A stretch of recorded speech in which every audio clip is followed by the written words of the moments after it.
અંકલેશ્વર નજીક national highway 48ને અડેલા આવેલા સ્ક્રેપના ગોડાઉનમાં ભીષણ આગ ફાટી નીકળતા દોડધામ મચી જવા પામી હતી।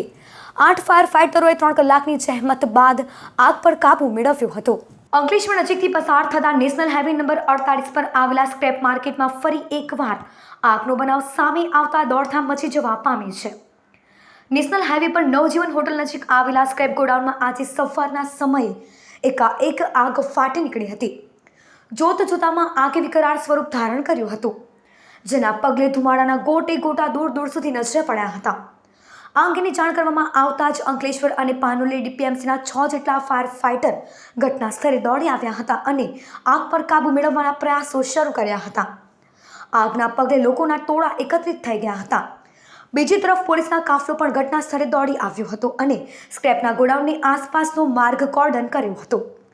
8 ફાયર ફાઇટરો 3 કલાકની જહેમત બાદ આગ પર કાબુ મેળવ્યો હતો। આ બનાવમાં હાલ સુધી કોઈ જાનહાનિ નોંધાઈ નથી।